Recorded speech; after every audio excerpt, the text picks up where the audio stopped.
Prečo práve Ružinský festival?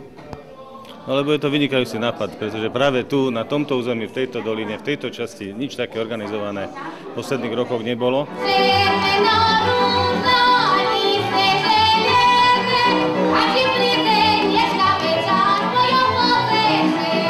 Práve folklór je niečo mimoriadne.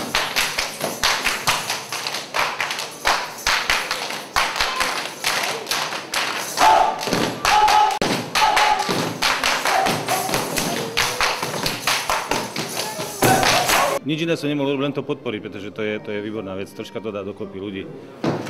Daj Bože, dobrý večer, devčatá. A my vás po samej bele hľadáme, a vy co še tu na kuchárky bavíte?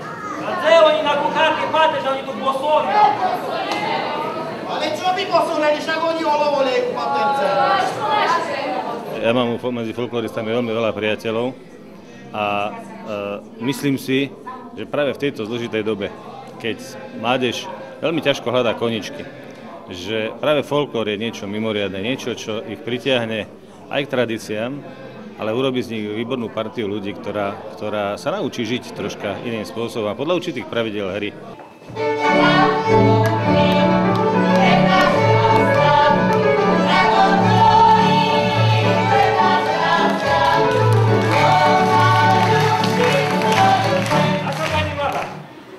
Pýtam všetci treci a posledný raz.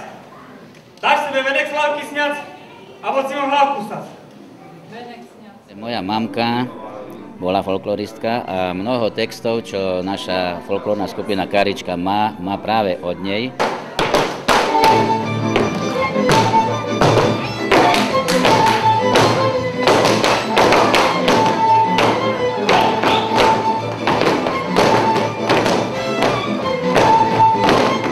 Rád by som bol, keby boli tu dnes všetci a videli na vlastné oči, čo tu dnes ešte zažijeme my.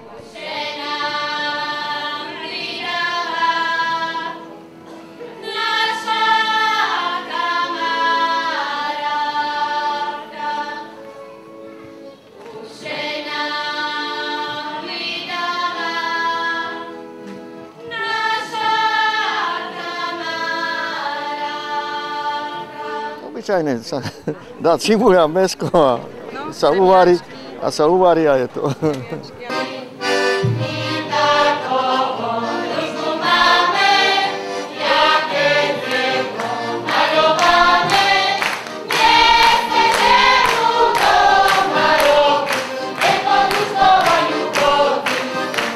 My vyrábame takéto prírodné kytičky z javorových listov, ktoré keď vyschnú, tak sú veľmi peknou dekoráciou a deti ich rádi robia.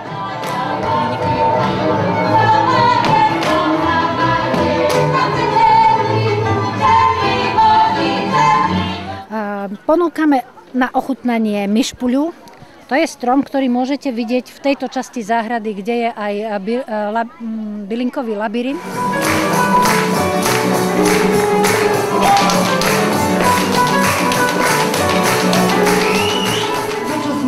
K vám doniesli. To, čo všetko ste videli, ako vystupovali vaše a naše folklórne telesá, aj iné telesá voľnočasových aktivít z Ružinského regiónu a z časti z Rudohoria, sme naozaj priniesli zo srdca a s láskou.